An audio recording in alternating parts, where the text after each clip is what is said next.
Hi everyone, we're with Daryl and Robert Richard at Darita Holsteins. We're just going to have a little Q&A session. You just saw a virtual tour of their barn. First of all, Daryl, introduce yourself. Tell a little bit about how long you've been milking, kind of like the 30-second story of where you guys started and where you're at now. I was raised in Worcester, Ohio, and lived there all my growing up years. I met Benita in this area here in Goshen, and we were married in '85, and we lived in Ohio for the first 9 years of our married life, and then we moved to our current location in '94.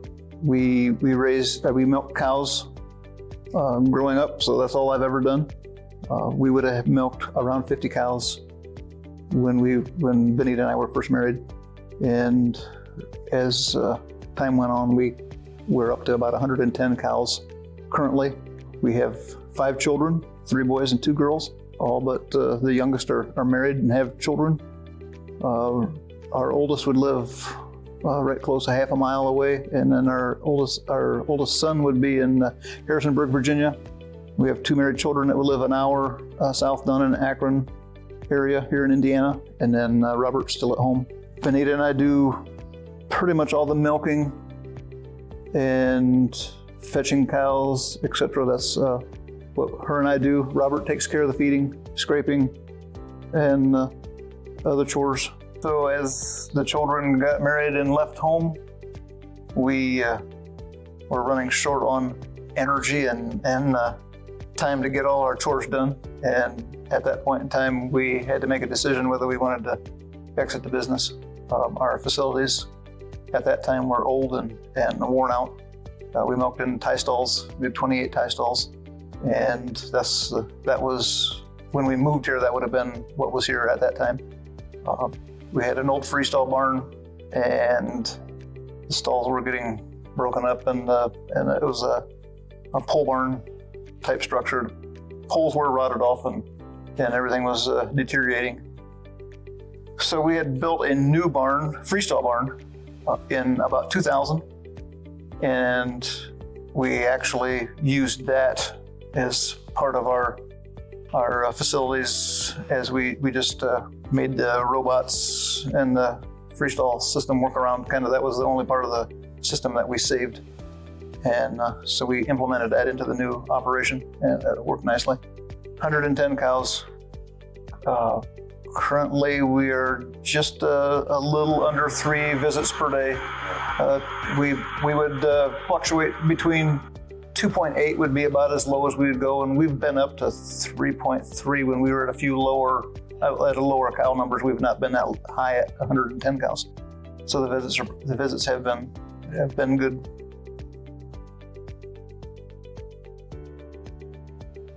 Two-year-olds, we try to be real adamant about getting them in the first couple of times without any bad experiences.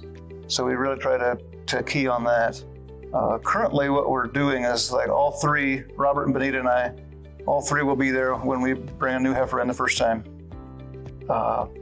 We've been making sure she gets an injection of oxytocin to let her milk down better, because we don't want the teacups going on and not getting anything and then maybe having to reattach. So we want everything to be as normal as possible the first time. We'll have her in the little area. We have a gate there where we can actually have them in waiting, and so they're there with it's really kind of almost a tight area with no place to go. And as they're in there, they feel probably a little bit like they're trapped almost. And so when the entrance to the robot, when that opens up, it gives them and so the actual getting the cow to actually go in the robot seems to work fairly well, because it seems natural just for them to try to get away. They go right in. Robert will go to their head after we get them in the robot. Then Robert will go to the head, and he does the feeding. And so he talks to them. They know him well. Pretty much always have a feeding since they're babies. Yep, that's correct. Yeah. So he'll climb up on the exit gate there and scratch their head, talk to them. Bonita will be at the back and I keep a hand on them there to keep them from rocking, and she's obviously, she talks to them also. And then we put it on we put the robot on manual, and so I manually prep and attach the teacups to first milking. And then after I get the teacups attached, I'll let the arm hold the hoses, so there's a little bit of movement, which will be, they'll get used to the arm moving underneath them, and then we'll let it dip them at the end.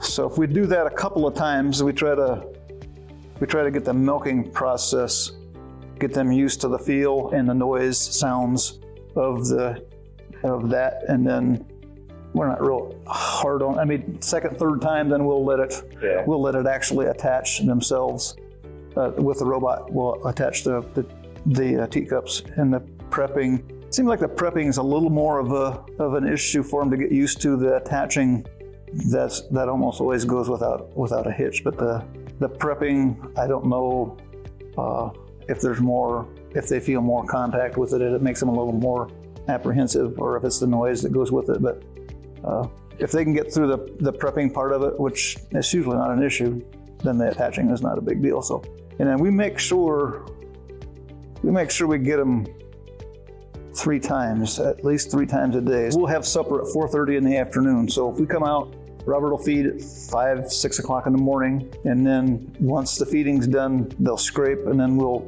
make sure those animals are through at that point in time. So if we get them milked like at 7 o'clock in the morning, if we have supper at 4:30, we'll usually come out before supper.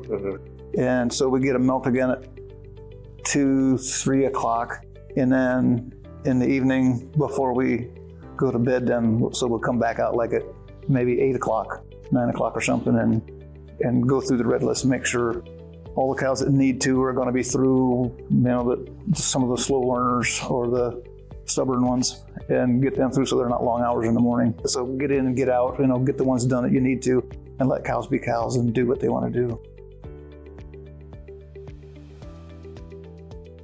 We just calved in quite a few heifers, so like we have probably 10 to 12% 2-year-olds within the last, would be fresh 60 days or less. And so right now we're in the low to mid 90s.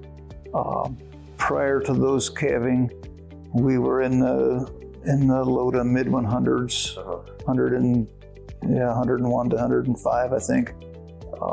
And I anticipate that to come back.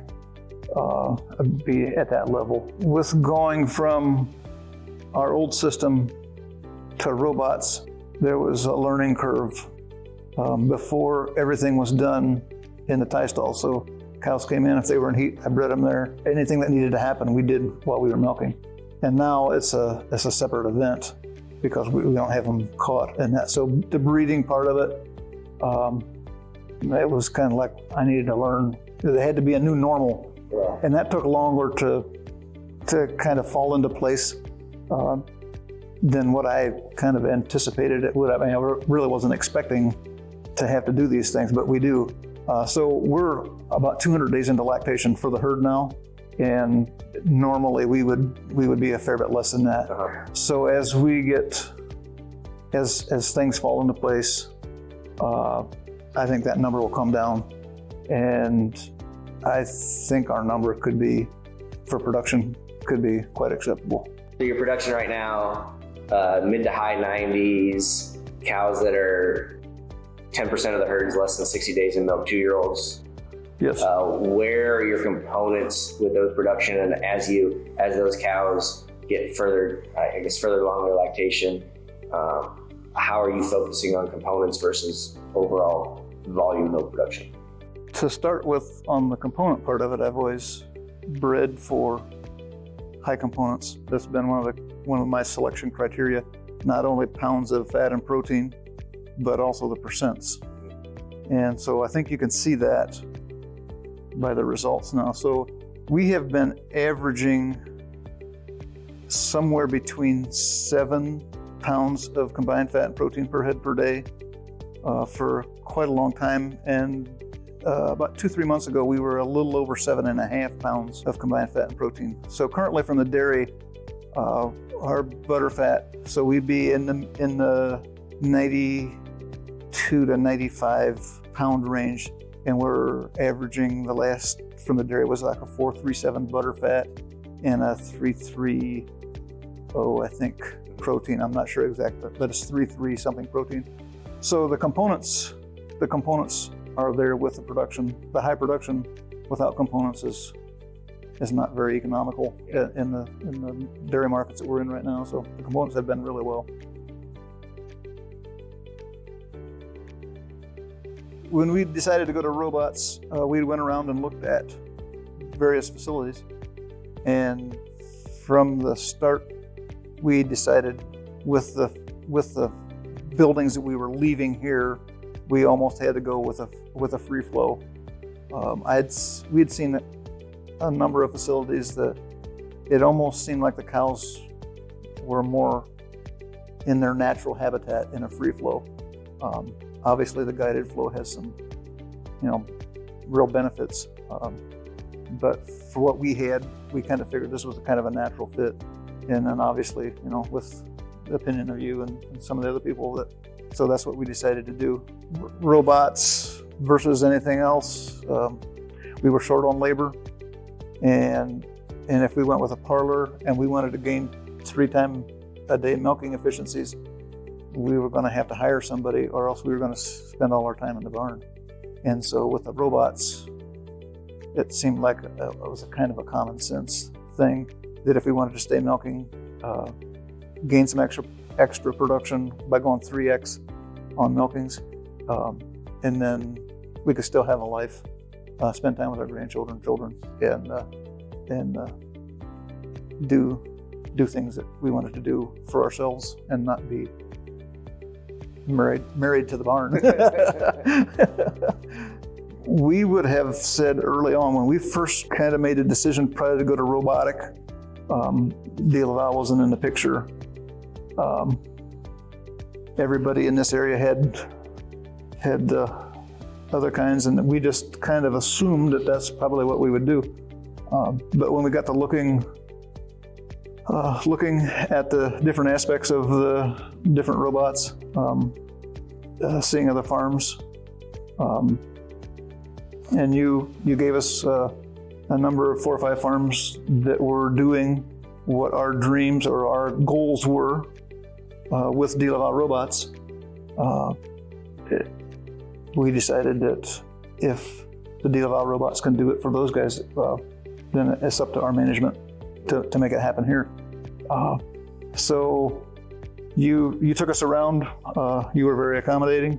Your drawings for the robot facilities was done very well. And then the V300s were icing on the cake. We were thinking of classics going into it because the V300s weren't out yet. And then you guys took us to the World Series when they unveiled the V300.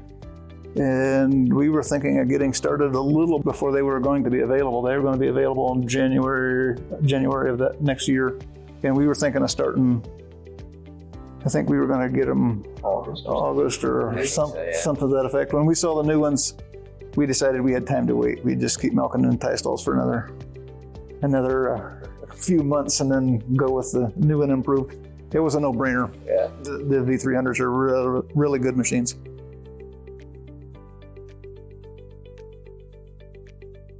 The way the current market trends are now, it almost would make you wonder if a semi-load of milk from a farmer is going to be something that will be realized in the future. I don't know for sure. So Robert and I and Benita talk about that. If we need to go to 300 cows, the land base is a problem.